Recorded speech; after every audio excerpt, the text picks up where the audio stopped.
Beware.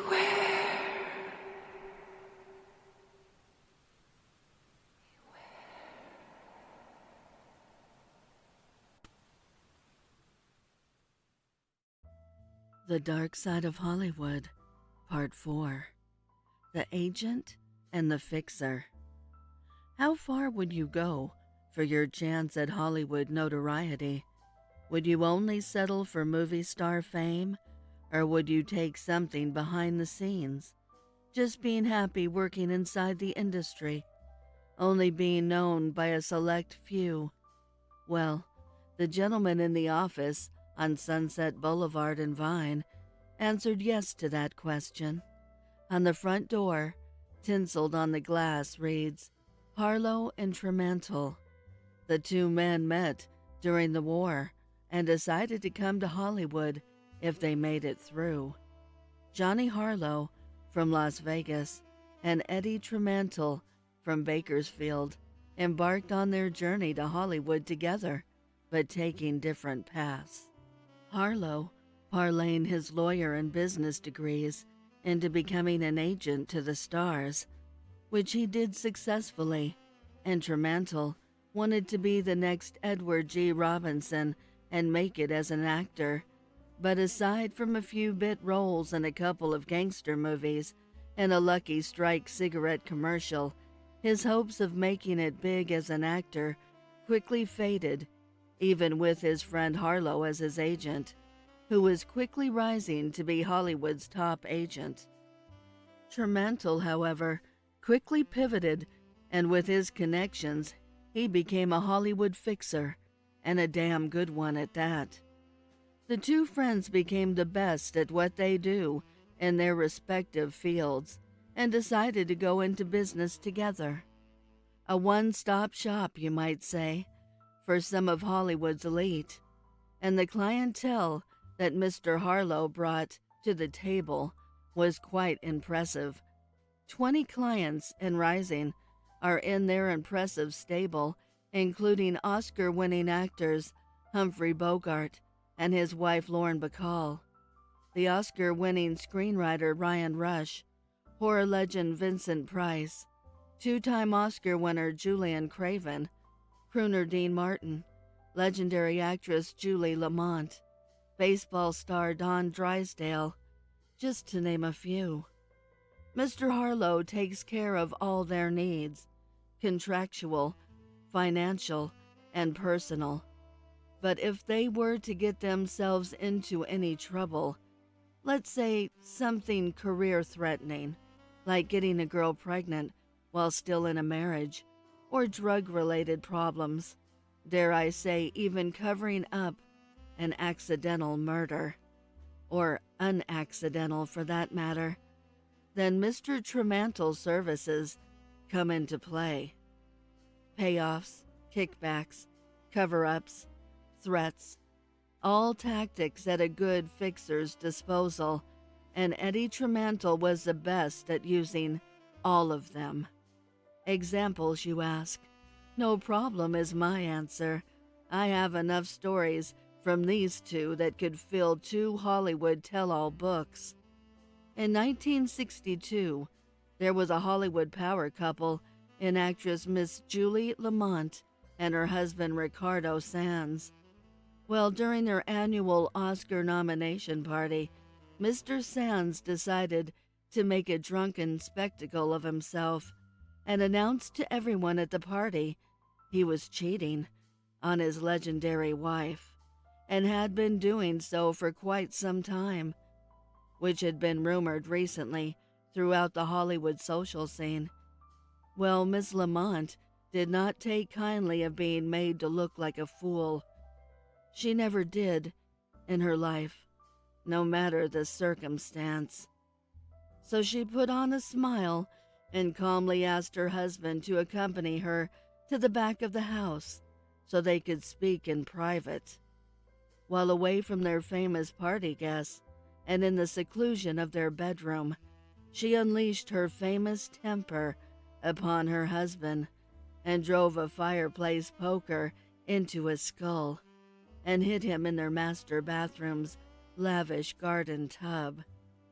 She once again did not panic, and she calmly called her agent, Mr. Harlow, and he informed his partner, Mr. Tremantle, that his client urgently required his services.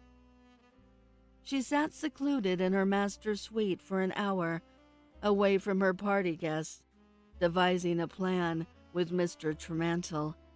Well, it was more his plan. She calmly sat on the corner of her bed and listened to every detail, followed every instruction.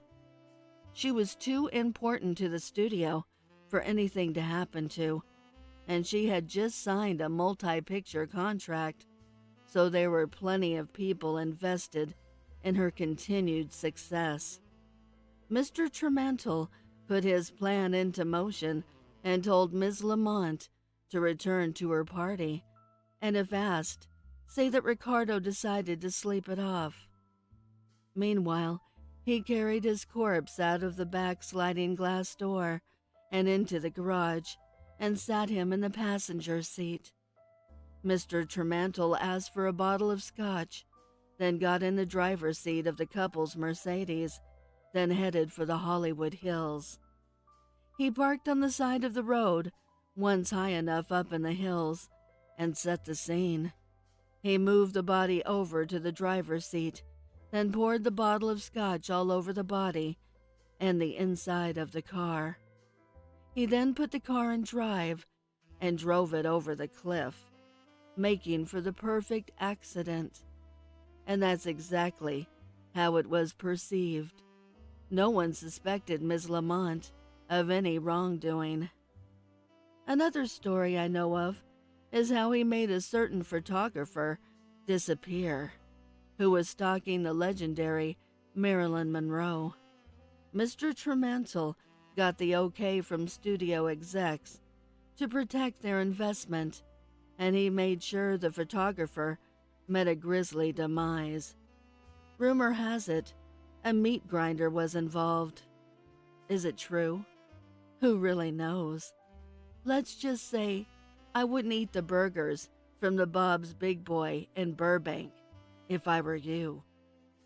Mr. Tremantle was not afraid to get his hands dirty, and if murder was called for to protect his clients, he would not hesitate. Over and over, he's carried out his tasks of protecting his clients. But as we look into the office of Harlow and Tremantle, we see an office that's disheveled. Papers are strewn about, and Harlow's desk chair has been turned over. Tremantle is sitting at his desk in the dark, with his head in his hands, shaking and in disbelief at what he has just done. But where is Harlow? Look closely, if you please, near Harlow's desk. Now look down.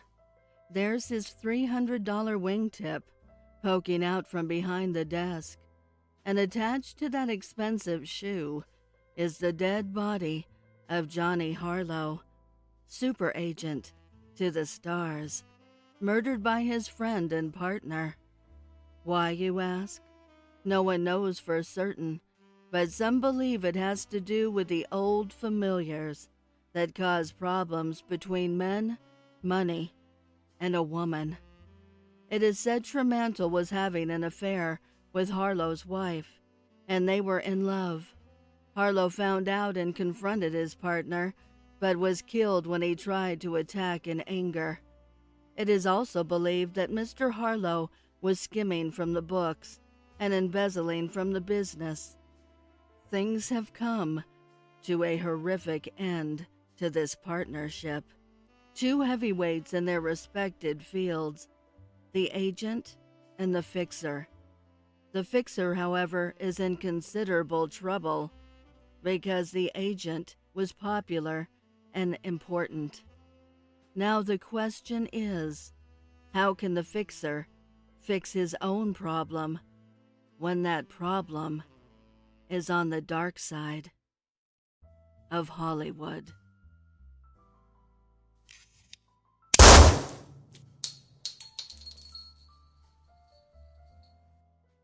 I would like to give a heartfelt thank you to the special friends of the channel for your overwhelming generosity. If you would like to support the channel, the link is below in the description. Also, please send me your stories and poems to duchessofdarkness27@gmail.com. You can also find me on Instagram at duchess.ofdarkness and Twitter at duchessofdarkn2. I want to thank all my listeners for your kindness, your encouragement, and your support. It means the world to me.